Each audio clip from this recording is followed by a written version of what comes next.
channel Kartika Pertiwi. Kali ini aku bakal share video ke kalian tentang cara buat visa Jepang.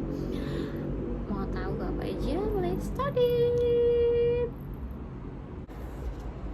Dan sini pasti sudah akurat karena aku ceknya di MOFA. MOFA itu apa? Di websitenya Embassy Jepang. Nih, aku bakal lampirin di bawah sini, kalian bisa cek aja. Oke, gimana sih cara buat visa Jepang? Saat ini visa Jepang untuk per 11 Oktober itu sudah dibuka untuk visa waiver. Nah, untuk KTP yang yurisdiksinya di Batam itu kita bisa buat di Embassy Medan.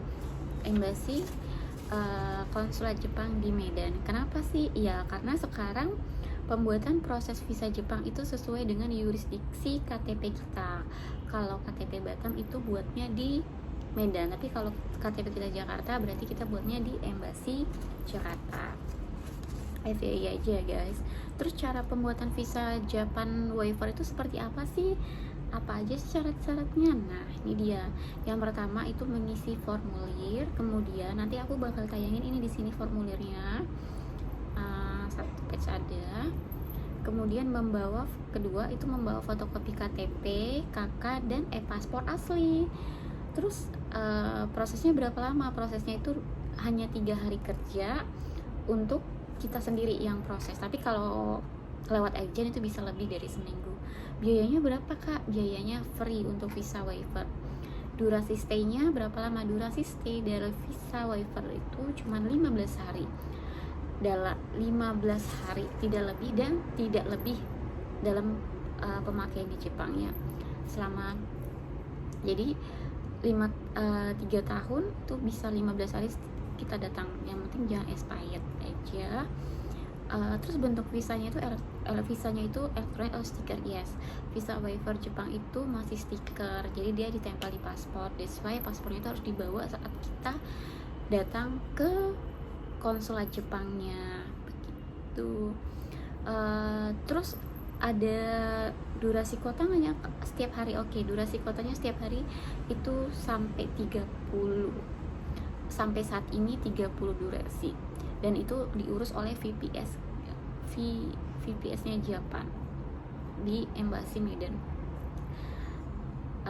Itu 30 hari. Dan infonya per 4 November atau minggu keduanya November akan dirilis. Tidak ada yang namanya durasi kota pembuatan visa Jepangnya seperti itu. Karena saat ini pembuatan visa waiver Jepang ini masih benar-benar membludak, saking udah diperbolehkan jadi banyak banget yang datang ke sana. Jadi kotanya saat ini masih 30. Next, dan dibukanya pengantaran dokumen itu cuma sampai jam 8, dari jam 8 sampai 11.45 di hari kerja Senin sampai Jumat. Dan dia tuh nggak ada sistem online, kita tuh harus datang ke sana, masih sistem lama gitu, datang ke Embassy Jepangnya sesuai yurisdiksi KTP kita masing-masing. Jadi harus di double check dulu sebelum datang biar nggak salah bestie.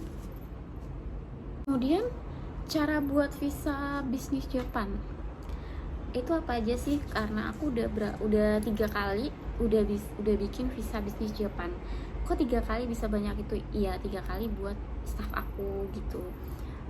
Prosesnya berapa lama? Proses visa Jepang bisnis itu kurang lebih 5 hari kerja. Dan persyaratannya apa aja? Persyaratannya itu adalah paspor lama sama baru. Kemudian pas foto warna putih 3x5 itu 2 lembar, backgroundnya 22 lembar. Kemudian ada surat keterangan kerja. Misalnya kalian kan di company A, ya udah sekalian minta surat keterangan kerja dengan kop surat di company A tersebut. Kemudian ada lagi yaitu namanya surat sponsor dari company kalian. Jadi bahwasannya kalau company kalian yang akan menanggung jawab semua biaya saat kalian di Jepang agar memperkuat visa kalian. Kemudian jangan lupa isi form visa Jepang di situ. Nanti kalian bisa download aja. Nah di sini keterangannya.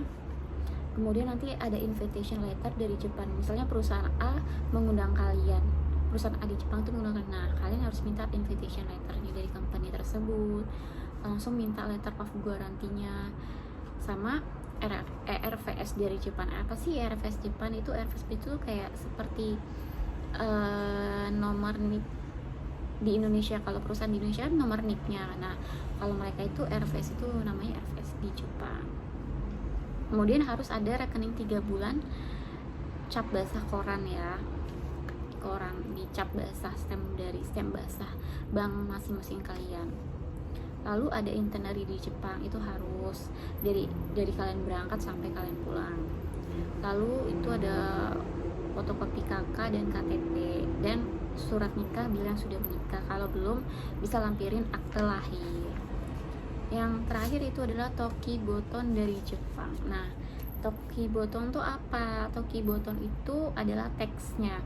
Sorry, kalau misalnya RFS tadi itu adalah surat keterangan ke perusahaan dari kesehatan Jepang dari sana lah, yang melapor. Misalnya perusahaan si A itu melaporkan ke surat keterangan kesehatan labor di Jepang bahwasanya nama si A akan datang.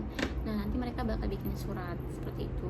Nah, kalau Toki Boton dari Jepang yaitu adalah teksnya. Jadi kayak kalau di Indonesia itu nomor NIP, tapi kalau di Jepang itu namanya Toki Boton. Jadi misalnya company A di Jepang itu mengundang kalian. Nah, kalian bisa info ke company A itu untuk melampirkan Toki Boton tersebut untuk pembuatan proses selanjutan visa Jepang kalian. Nah, apa aja sih persyaratan nih di sini di MOFA-nya Jepang? Nanti aku bakal lampirin di sini, dan ini sudah pasti akurat karena berdasarkan pengalaman aku sudah bikin proses visa Jepang udah 3 orang staff dan udah jadi gitu. Dan nah gitu. Prosesnya berapa lama? Prosesnya itu seminggu. Jadinya visanya single atau multiple. Jadinya visanya single. Kalau untuk multiple masih sangat sulit untuk saat ini, walaupun sudah dibuka ya, tapi rata-rata 3 orang yang aku buat dapatnya single semua. Biayanya itu 800 lebih untuk multiple. Okay guys, that's all my video about cara buat visa Japan waiver dan visa bisnis Jepang. So buat kalian yang masih bingung atau apa, kalian bisa komen di bawah, dan see you next video. Bye.